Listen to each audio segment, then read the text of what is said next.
Alhamdulillah, ‘yan uwa da fatan kuna lafiya, alheri ya kai muku labarai daban-daban daga Niger. Mun ga canje-canje da aka yi a manyan ma'aikatoci. Musa Christopher ya ce Nigeria tana da ƙarfin sojin da za ta iya kare Nigeria da makwabta da ma Afirka gaba ɗaya. Wani abu daga Amurka ta nesa can Amurka Latin da shugaban ƙasansu ya hito yake ba duniya mamaki, da kuma cewa fa kwana 6 yau har yanzu sai da yawo ba su ji daɗin nasarar da sojawanmu suka yi ba, sun yi shiru bayan kusan kwana 6 da aka kai hari a Niamey. Da farko dai wannan bidiyo da kuke gani da wani gari ne da ake kiran shi Salvador, a can yake Amurka Latin. Shugaban ƙasansu da ake kiran shi Nayib Bukele ya ɗauki alƙawalin zai ba ɗalibai yara masu zuwa makaranta adadin su kusan miliyan 1.2 dukansu zai ba su uniform da takalman zuwa makaranta da sakuna da kayayyaki na aiki a lakol.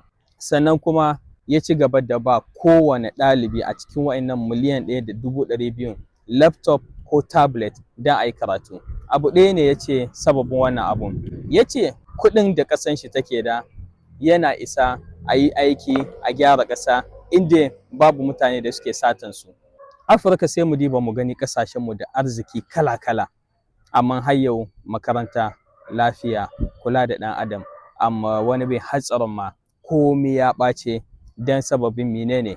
Dan akwai wasu 'yan kaɗan su ne suke satan kuɗin ƙasan, ba a ma 'yan ƙasa aiki. Shugaban ƙasar nan lokacin da aka ɗauke shi sabon shugaban ƙasa, a farkon zaman shi da ya yi da ministrorin shi suna cikin reunion, ya ce musu to kafin reunion nan ya ƙare su duka ministrorin su san da cewa ana cikin binciken su duka na kuɗin su na tarihin abin da suke, don a tabbatar da cewa su Salvador ce za su yi ma aiki. Idan muka dawo a Afirka mu muka yi irin wannan, wallahi cikin wasu 'yan shekaru sai mun ba kanmu mamaki. Amma ɓarayin ƙasanmu musamman ma muna maganar Niger yau, har yanzu suna nan suna ci gaba da satan, suna yawon su, suna ma 'yan ƙasa barazana. Allah kawo mana gyara a ƙasar nan tamu. Kafin mu ƙara zuwa wurin canje-canje da aka yi a cikin manyan wurare na Niger, Musa Christopher da muka yi maganan cewa jiya ya ce wai Nigeria tana da capacity ta tsare duka Afirka. A cikin wani rahoto ne da ya yi a wani gidan talabijin aka tambaye shi abin da ya faru a Benin, ya ce haka ne. Cikin awa 12 sojawan Nigeria suka dakile juyin mulkin nan da aka so a yi shi a Benin. Ya ce kuma har yanzu sojawan Nigeria suna nan Benin, amma za su dawo nan ba da jimawa ba. A nan ne sai ya yi barazana na cewa sojawan Nigeria suna da isassun capacity da adadi da kayan yaƙi su tsare Nigeria, ya ce su tsare ƙasashen makwabta idan ana buƙata. Ya ce hamma sojawan Nigeria suna iya tsare Afirka gaba ɗaya. Da muka san duka abin da yake faruwa a Nigeria, nan tambaya ce ga Musa Christopher, yau shine ministan tsaro kuma ya yi kusan shekara 4 ya zama shine hafsashin rundunar sojawan Nigeria, kuma Musa Christopher soji ne. Kenan in akwai wanda zai yi bayanin sojawan Nigeria wanda ya san sojin ciki da waje, shine Musa Christopher.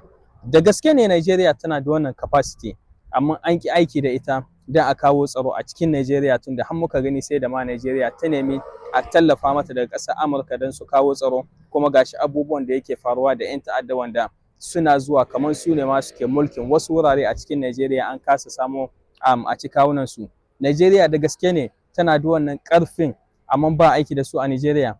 Ko kuma Musa Christopher kawai ya hito ne a bisa gidan talabijin, ya ji daɗin an kafa mishi kamera, ya zo yana yin wasu ƙaryace-ƙaryacen shi. Tambaya ce gaskiya da ya kamata a tambayi Musa Christopher da sojawan Nigeria na cewa maganar da suke a aikace ba mu ganinta. Da fatan kuma tsaro ya ƙara zuwa a Nigeria gaba ɗaya da duka ƙasashenmu insha Allah.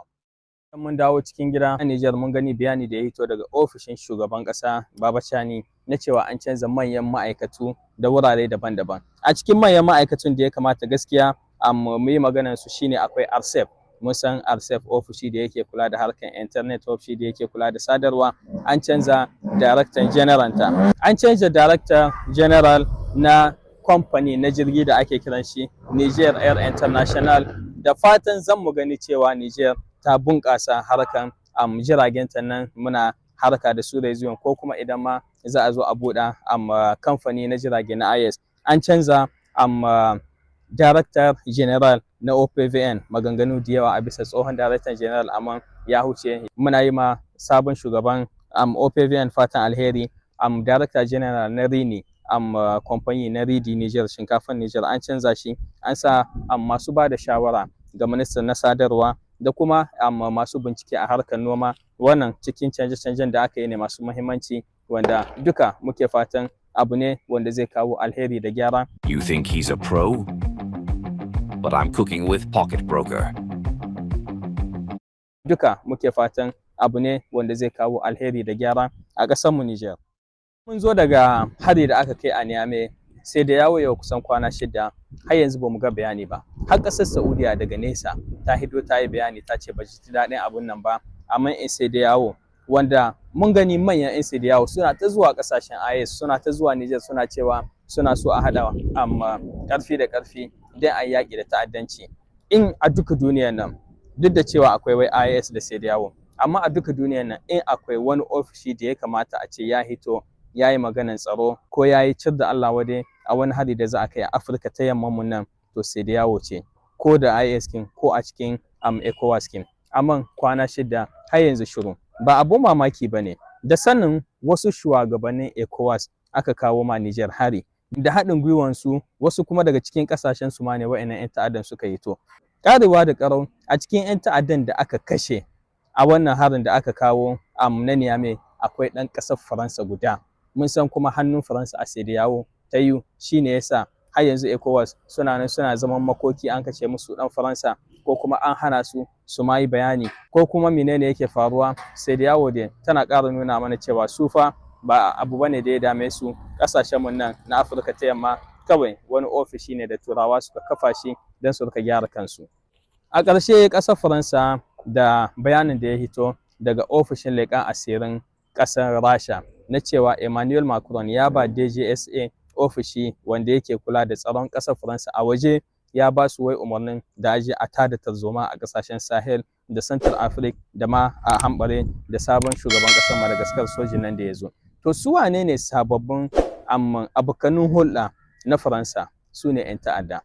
Ofishin leƙen asiri na Rasha ya ce strategy sabuwa ta ƙasar Faransa mu'amala take da 'yan ta'adda, ta rika ba su duka wasu makamai, ta rika taimaka musu hamma da labari, ta rika nuna musu hanyoyi ta hanyar na'urorin satellite ina ne za su rika kai hari don su ɓata wa'innan ƙasashen.